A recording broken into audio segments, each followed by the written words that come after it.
The vast chamber was silent, but it was a heavy silence, full of meaning. Light refracted through the crystalline walls of the Galactic Council Hall, casting shifting patterns on the representatives of 100 star-faring species. In the tiered seating, one figure sat perfectly still. His name was Myong. He was the human god. The air itself seemed to vibrate with solemn judgment. At the central podium, the Xylian High Chancellor raised a slender, three-fingered hand. The Xylians were old, graceful, their skin like polished gray stone. They had guided the council for millennia. "The vote is conclusive," the Chancellor's voice echoed, translated instantly by the implants in every delegate's ear. "The motion to enact a full containment protocol on the species-designated Homo sapiens of the Sol system is passed, effective immediately." There were no cheers, no protests, only a collective weary exhale. Myong did not move. He had known this was coming. They had all known. The official reason scrolled on the giant displays in complex galactic script. Excessive volatility. Unpredictable rapid technological and social evolution. Risk to galactic stability. Myong read the words, his face a calm mask. They were careful, polite words. They meant, "You are too fast. You are too loud. You are too dangerous." Humanity's journey to the stars had been, in galactic terms, an accident. A noisy, messy, brilliant accident. While other species spent tens of thousands of years slowly moving from fire to fission, from wagons to warp drives, humanity had done it in a frantic, chaotic burst. They discovered radio waves, and in what seemed like a heartbeat, were shouting into the void. They split the atom, and then immediately tried to reach for the moon. Their history was a frantic zigzag of war and peace, despair and towering hope. The council had watched, first with amusement, then concern, then alarm.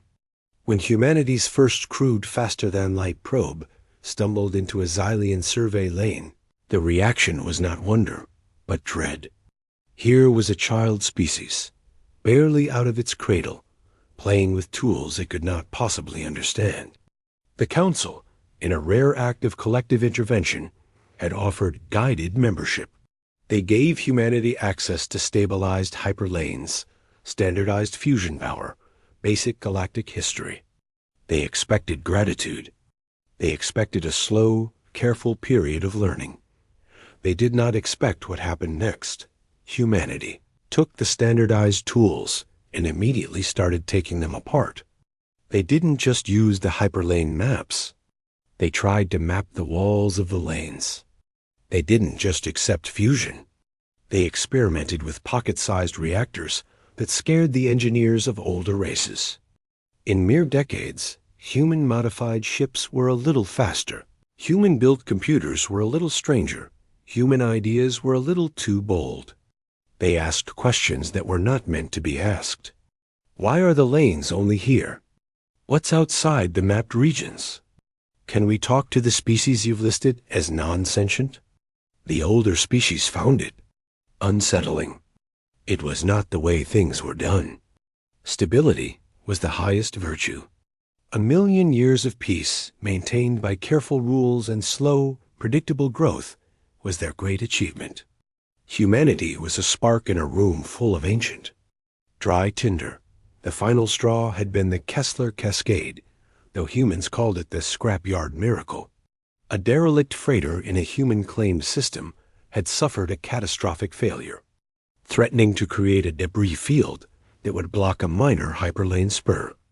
Council protocols demanded a slow, careful cleanup by approved contractors, a process that would take years. The humans, facing the economic collapse of their new colony, did something else. In a furious 6-month campaign, they deployed thousands of small, cheap drones, coordinated by a planet-wide network of amateur astronomers and student programmers. They didn't just clear the debris. They harvested it, recycling the material into a new orbital station. They turned a disaster into a feat of engineering, The council saw not ingenuity, but terrifying, uncontrolled swarm intelligence.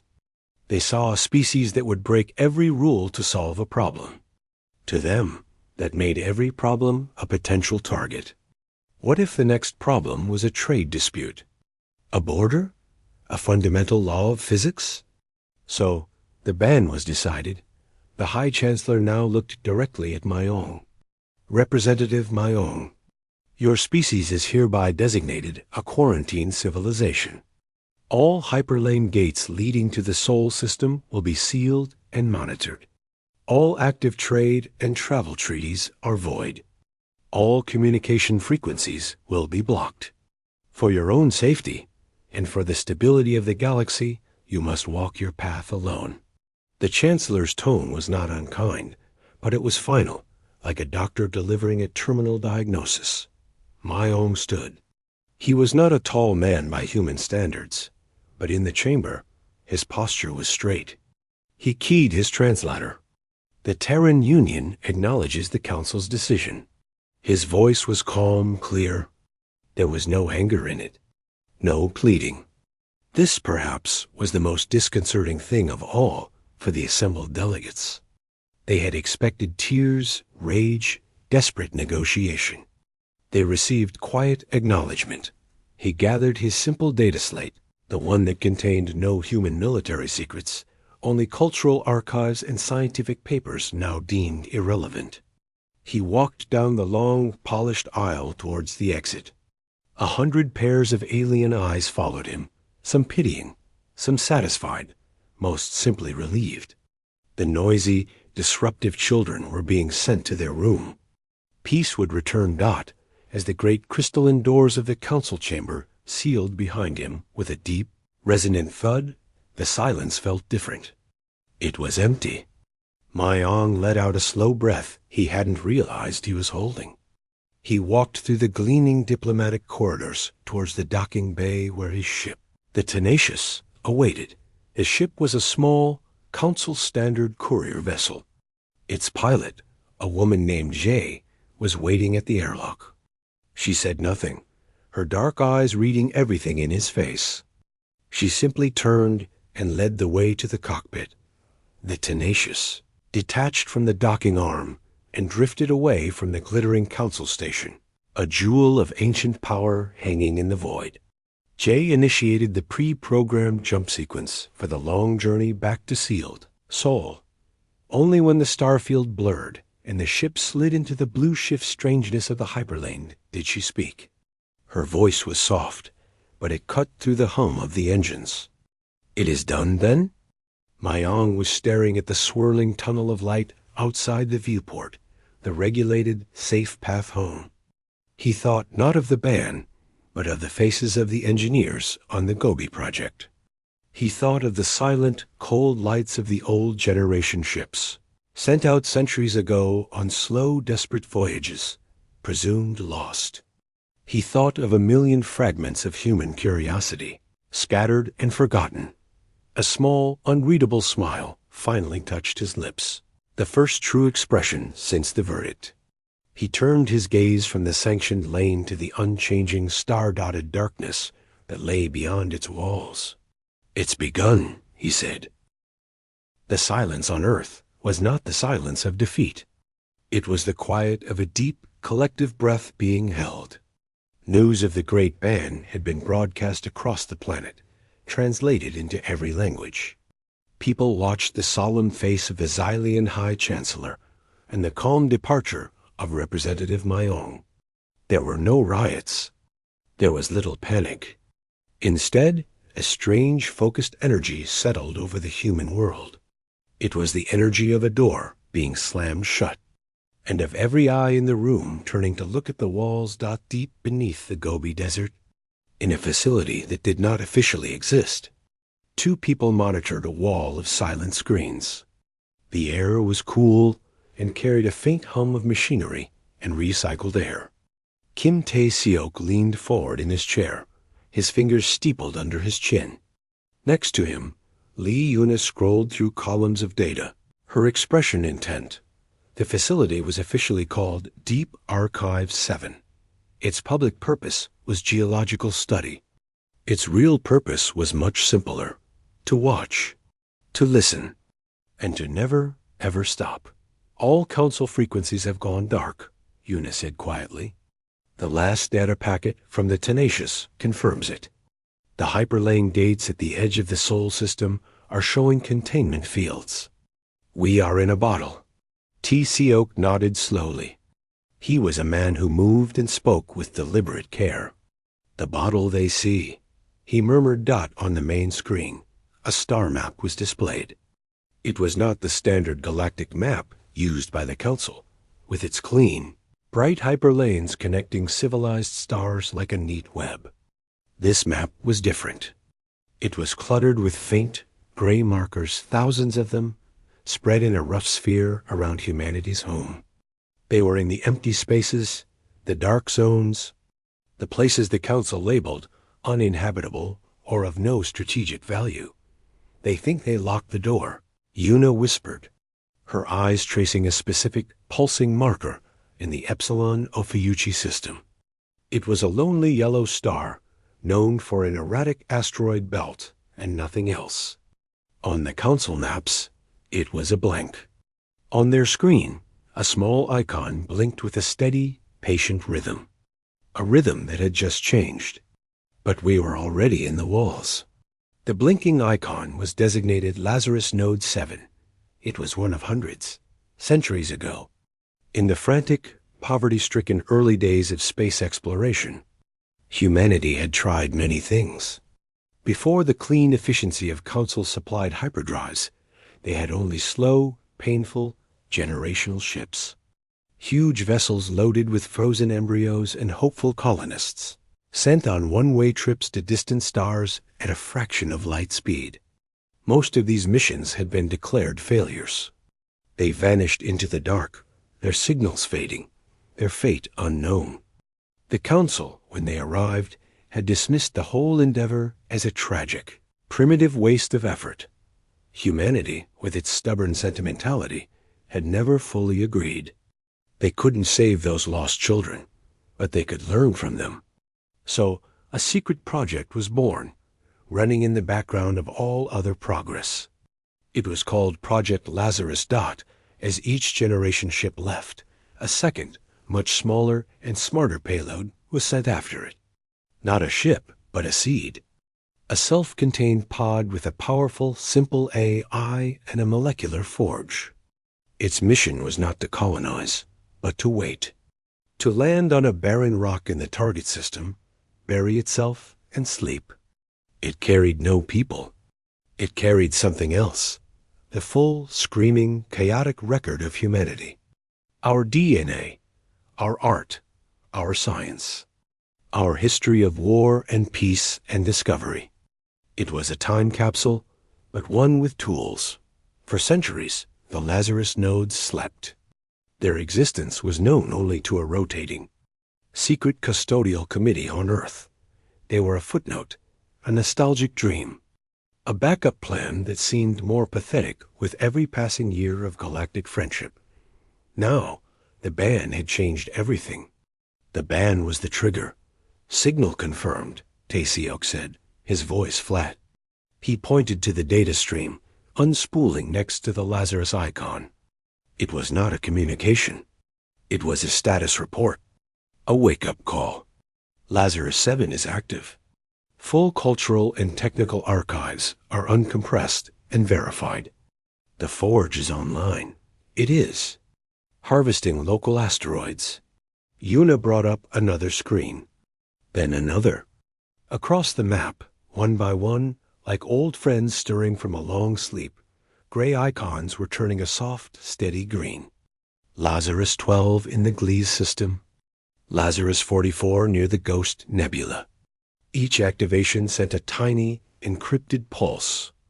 Not through the Council's regulated CUM networks, but along a physical chain of pre-positioned, inert relay buoys humanity had left scattered like breadcrumbs in the dark.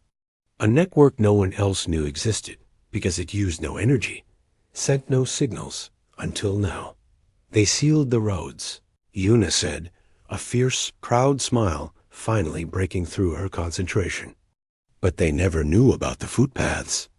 On the surface, Earth was mobilizing in a different way. The sudden absence of galactic trade was causing shortages. Certain advanced medicines were gone. Some technologies would start to fail without exotic parts. There was fear, yes, but there was also a wild, inventive desperation. Engineers who had spent their careers maintaining Council Tech were now tearing it apart to see how it really worked. Biologists were revisiting Earth's own genetic library, looking for cures they had forgotten in the ease of galactic imports. The Council had hoped to force humanity into a slower, simpler existence, to make them focus on their own world. And humanity was doing just that, but not in the way the Council imagined. They were not looking inward in defeat. They were digging. They were rediscovering their own scrappy, stubborn past. In the Gobi facility, Taeseok leaned back. He watched the star map, now dotted with more and more green lights. Each light was a single silent point of human memory and capability, sitting in a place the galaxy had written off. They banned the human they saw. He said to Yuna, the one in the council chamber, the one using their lanes, their tech, their rules. He gestured to the constellation of green lights on the dark map. They have no idea what the human they didn't see has been doing all this time. Yuna nodded, her hands flying over the console, sending the confirmation codes back along the quiet network. Acknowledgement. Permission to proceed. The message was simple, sent to every waking node. Asterisk, you are not forgotten. You are needed. Begin. Asterisk far away, in the silence of a worthless star system. A machine built from local rock, and ancient human instructions began to build another machine. It did not broadcast. It did not announce itself. It simply worked. The plan was no longer a nostalgic dream. It was a very quiet, very patient response to a door being slammed. It was the sound of a lock being picked from the inside. The silence of deep space was absolute. In the Curio sector, a place the Galactic Council charts marked only with a notation for persistent, useless dust clouds, there was a small, rocky world. It had no name in any catalog. Its atmosphere was thin and toxic. It was, by any measure, dead. On its surface, something stirred, a section of rock, weathered to look exactly like the surrounding landscape for 312 standard years, split open with a soft hiss. From within, a smooth ceramic white sphere rose silently on a pillar. This was Lazarus Node 7. Its outer shell was now coated in a fine layer of local red dust. It looked like a blind, dusty eye opening. Inside the node, systems that had slept for centuries came to life. Lights flickered on along smooth walls. A central core began to glow. The AI, which had no true consciousness, but a very deep set of instructions, activated. Its personality matrix was based on a man named Park Ji-ho, a programmer who had died 2 centuries before the ban. It did not know this. It simply was. A scan pulsed out, mapping the immediate area with precise, quick waves. It located deposits of iron, silicon, carbon. It registered the composition of the dust and the thin air. Data flowed into its banks. The primary directive was clear: establish continuity. The secondary protocols, now unlocked by the signal from the Gobi facility, were more specific. Asterisk create network. Enable reach. Asterisk the node, Laz 7, got to work. It did not hurry. It had all the time in the world. From ports on its base, tiny insect-like probes emerged. They skittered across the red rock, collecting samples, testing materials. They were not building a city. They were not calling for help. They were preparing to build a single, very specific thing, a relay. The concept was simple, a child's game of whispers across a vast distance. The Council's communication and travel relied on the hyperlane network a series of stable, cosmic tunnels that were maintained and controlled. Humanity, during its first noisy explorations, had looked at the empty spaces between those lanes. They had wondered about gravity, about quantum threads, about the faint, natural pull of one star to another. They had developed a theory of ghost currents, subtle pathways that were too weak for the massive. Energy-hungry ships of the Council, but perhaps not for a very small, very smart signal.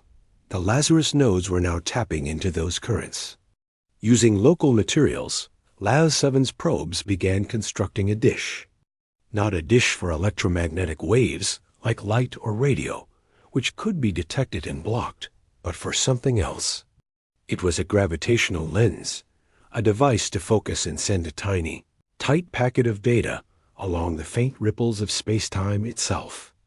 It would be immeasurably slow compared to hyperline travel. A message might take years to travel a distance a Council ship could cross in days. But it would be undetectable. It would be a whisper in the cosmic wind. While LAZ-7 built its whisper dish, another node in a different dead system was working on a different problem. Lazarus Node 23 was buried in the ice of a frozen moon.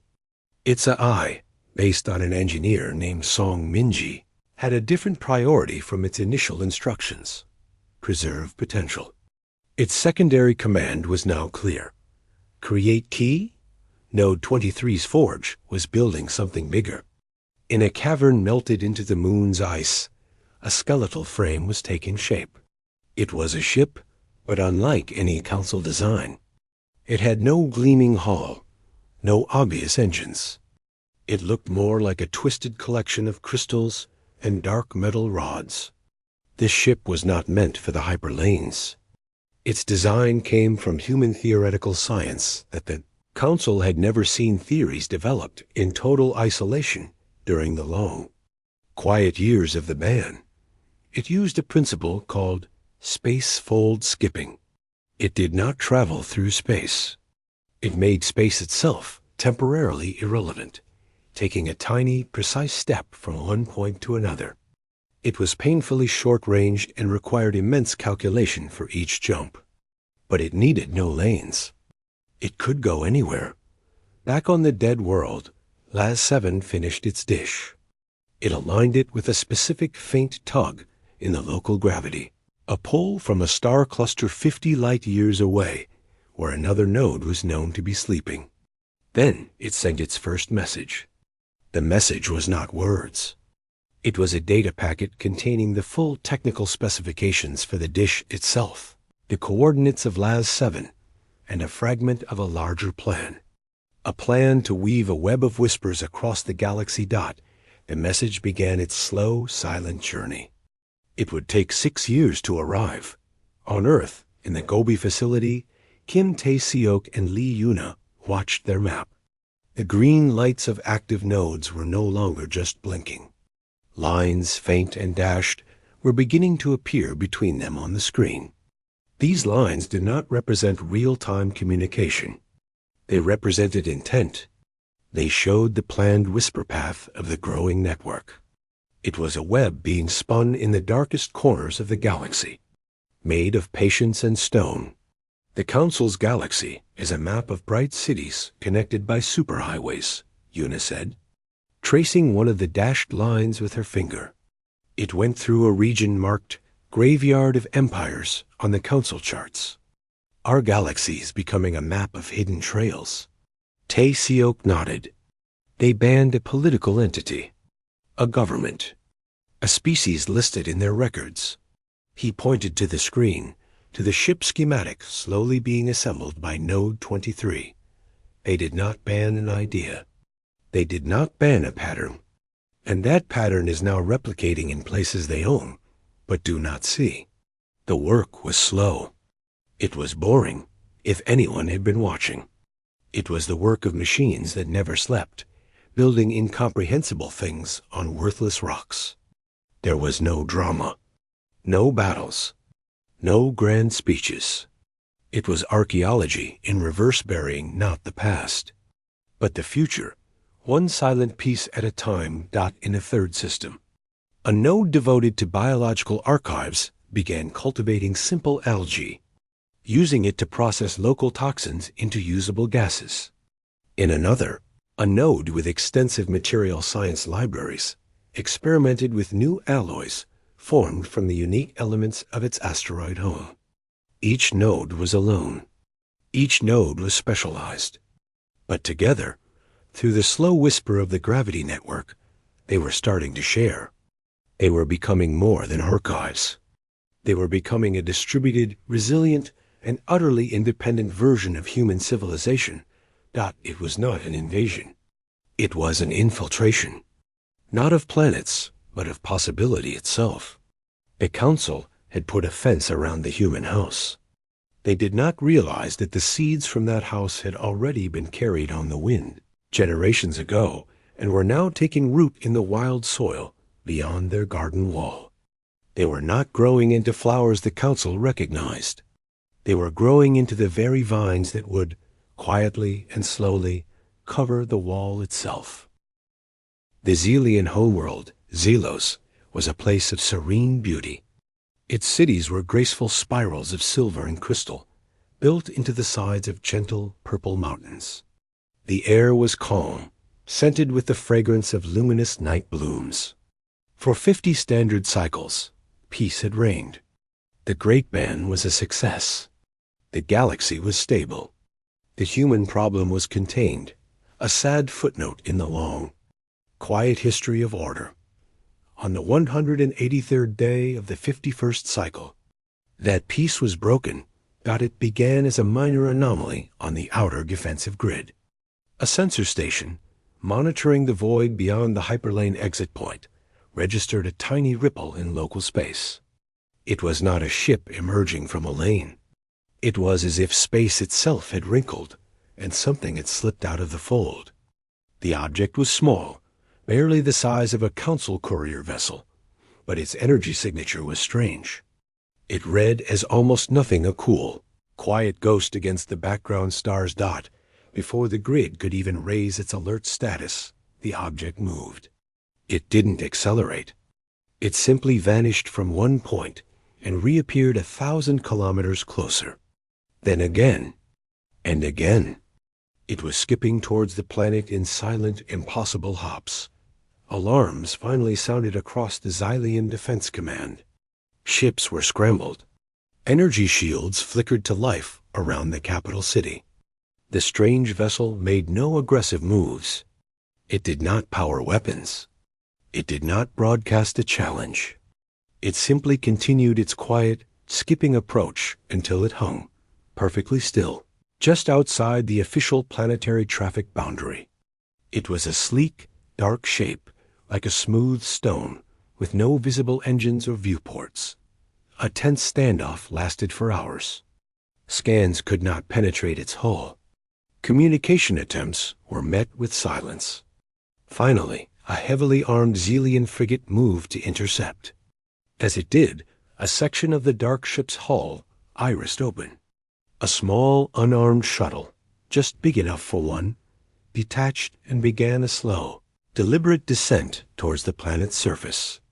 It ignored all traffic control directives and headed straight for the Spire of Concord, the heart of the Xylian government. The shuttle landed on a central platform with a soft hum. The Xylian guards, their energy rifles held ready, formed a tight circle around it. The airlock opened. A figure stepped out. It was a human man. He wore a simple, gray outfit of a material that seemed to absorb light. He looked young, but his eyes held a calm that spoke of long, quiet years. He raised his empty hands, palms open. "My name is Choi Min," he said in perfect, unaccented Xylian. "I am here to speak with the High Chancellor.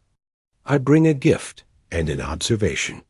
He was taken, not to a pleasant diplomatic hall, but to a secure containment chamber deep within the spire. The High Chancellor, older now, his gray stone-like skin etched with new lines of worry, stood behind a transparent barrier. His counselors flanked him, their postures stiff with alarm and disapproval. "You violate the containment protocol," the High Chancellor said, his voice tight. "Your presence here is an act of war." Choi Min stood calmly in the center of the empty room. "There is no violation," he said, his tone polite, almost gentle. "The protocol seals the hyperlanes to Seoul. I did not use a hyperlane. My ship was built in the Curios sector. I am not here from Earth. I am here from the galaxy you own, but do not see." A wave of uneasy murmurs went through the counselors. The Chancellor remained still. A trick. A desperate lie. Choi Min shook his head slowly. He reached into a fold of his simple suit and produced a small, crystalline data chip. He held it up. "This is the gift. It contains the complete molecular sequence and synthesis pathway for a neutralizing agent for the plague of withering." The chamber fell utterly silent. The plague of withering was a blight that had afflicted 3 Xylian colony worlds for the last 20 cycles. It caused living tissue to slowly petrify. The finest Xylian biologists, with all the shared knowledge of the Galactic Council, had failed to find a cure. It was their greatest shame and fear. "This is impossible," whispered a counselor. "The observation," Choi Min continued, placing the data chip on the floor and sliding it towards the barrier, "is less pleasant, but more important." He looked directly at the High Chancellor. "You banned a species you saw. You did not see the species we became." A holoscreen flickered to life in the chamber, controlled by some unseen signal from Choi Min. It showed a map. Not a standard map, but a map of the dark spaces. It showed the dead systems, the dust clouds, the gravitational anomalies.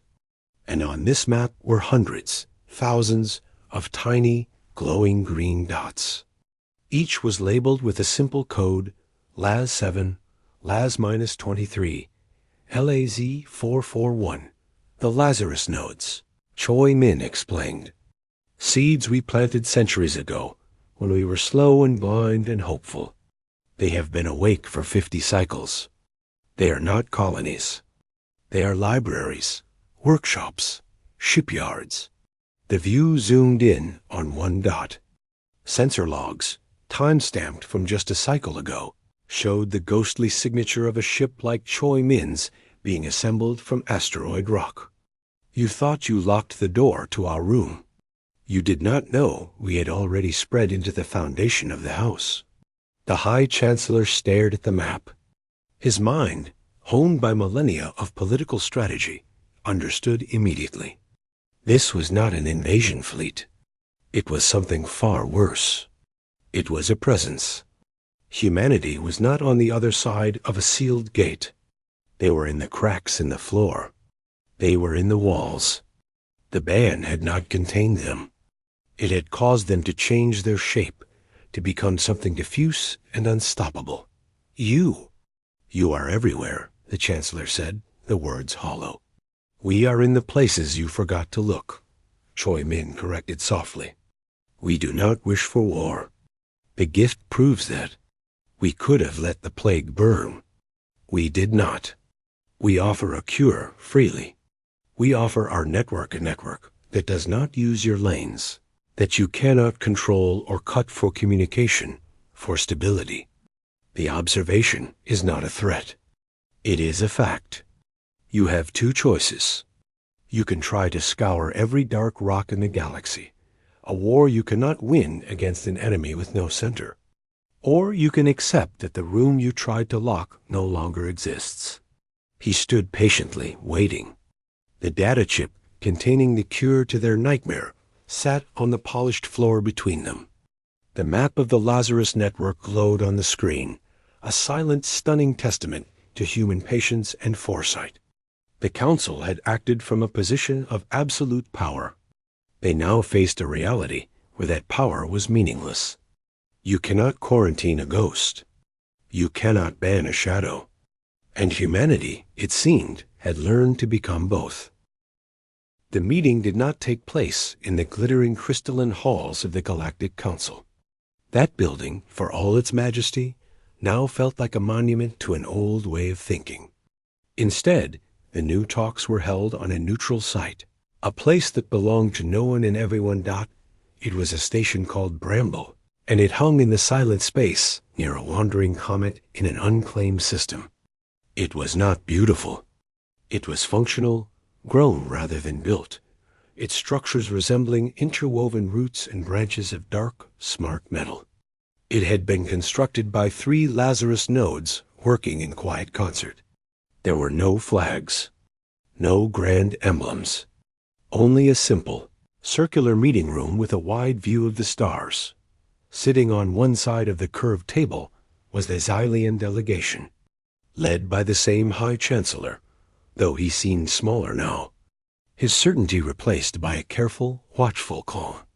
With him were representatives of the other major species, the tank-like Gron, the ethereal light singers of Aria, the logical insectoid hive of Crix. They were the galaxy's established order. On the other side sat the humans. There were only 3. Kong Se-O-Jun, a man with silver at his temples and eyes that held a deep, unshakable patience, led them. He had been a historian before the ban, specializing in lost civilizations. Now, he understood his people had become something new. To his left was Lee Yuna, her fingers resting lightly on a data pad that was connected to nothing but her own thoughts. To his right was Choi Min, who had delivered the cure and the uncomfortable truth. The air was not tense with the threat of weapons. It was thick with the weight of a changed universe. Your network, the High Chancellor began, choosing the word carefully. It exists outside our laws. It is an unregulated infrastructure spanning sovereign, unclaimed, and sometimes claimed spaces. Kang Si-jun nodded. It does. Just as the mycelium network spans a forest beneath the notice of the animals walking above. It was not built to challenge sovereignty. It was built to ensure continuity. Our continuity. A Grand representative shifted, its voice a low rumble. You have power without oversight. This is dangerous. We have the power to send a message slowly, Choi Min replied. The power to build a small ship in a hidden place. The power to share knowledge, as we shared the cure for the withering. The power to remember who we are, even if someone tries to make us forget. Is that the dangerous power you fear? The light singer's voice was like wind chimes. Your rapid evolution was the stated cause of the ban. You have evolved further, in secret. This confirms our original fear. Lee Yuna spoke for the first time, her voice clear. You feared the speed of our change when we were following your path, using your tools. What you see now is not an evolution on your path. It is an evolution off it. We are not becoming a faster, more reckless version of you. We are becoming something else. A stabilizing force, but on our own terms. She touched her pad. In the center of the table, a hologram appeared. It was a map of the galaxy, but with 2 layers. One layer showed the bright, familiar threads of the Council hyperlanes. The other layer showed the faint, countless dotted lines of the Lazarus gravity pulse network, a web so fine it looked like gray mist, filling every gap. Your lanes are magnificent highways, Yuna said. But if a highway is blocked, everything stops. Our network is the old footpaths, the animal trails, the forgotten rivers. If one path is blocked, the message finds another. It is slow, it is quiet, but it is very, very hard to kill. The hive of Crix representative clicked its mandibles, a sign of intense calculation. You propose to operate this network alongside our own. A dual system. This creates complexity, inefficiency. We propose that you recognize its existence, Kang Soo-jun corrected gently. You cannot ban it. You cannot control it. You can only choose to ignore it and wonder what news travels upon it, or you can acknowledge it and at times even use it. The cure for the withering traveled on it. A warning about the supernova in the Helix Nebula, which your sensors missed, was sent through it last cycle to the mining colonies there. It is a tool. Its only purpose is to preserve and connect. The Chancellor looked at the hologram, the mist of human pathways clinging to the brilliant lines of his civilization's achievements. He felt not anger, but a profound tiredness. They had tried to prune a wild branch, only to find the tree's roots were everywhere, holding the very soil together. The ban had not contained humanity. It had forced them to become the background, the substrate of galactic civilization itself. There will be no more ban, the Chancellor said, the words final. It was not a concession. It was an acceptance of reality. But there cannot be a return to what was. You are not the species we admitted to the Council. We agree, said Kang Seo-jun. We do not seek a seat at your old table. He gestured around the functional, grown room of Bramble Station. We will build our own tables, in our own spaces. And we invite you to sit at them, when it matters. The Lazarus Network will remain. It will share non-military data, scientific discoveries, cultural archives. It will offer slow travel for those who wish to step off the highways. It will be a library in the wilderness. And in return, the hyperlanes to Seoul will be reopened. Trade may resume. But we will not be governed by laws born from fear of our speed. We will be neighbors, not members. It was a new kind of treaty, not one of subjugation or equality, but of parallel existence. The galaxy had room for both the bright, fast lanes of the ancient powers and the slow, deep roots of humanity. On Earth, Representative Mayong, now an old man, stood in a simple garden, looking at the sky. A message reached him, not through official channels, but through the quiet, familiar pulse of the Lazarus Network. It was a single word from Kang Seo-jun. Accord. Mayong smiled. It was a full, warm, open smile, the first of its kind in over 50 years. He felt no triumph. He felt a deep, quiet satisfaction. They had not won a war. They had not conquered. They had simply continued, stubbornly and patiently, until the wall built to contain them became a wall they were woven into, part of the structure holding everything up above him. The first Council-approved trade ship in generations descended through the atmosphere, its hull gleaming in the sunlight. But Mayong's eyes were drawn to the east, where the first pale stars of evening were beginning to appear. Somewhere out there, on a dead rock circling a forgotten star, a Lazarus node was quietly recording today's weather on Earth, adding it to an endless, growing archive. It would whisper that data into the gravity waves, where it would travel forever in the dark, a testament to a species that could not be banned, only transformed.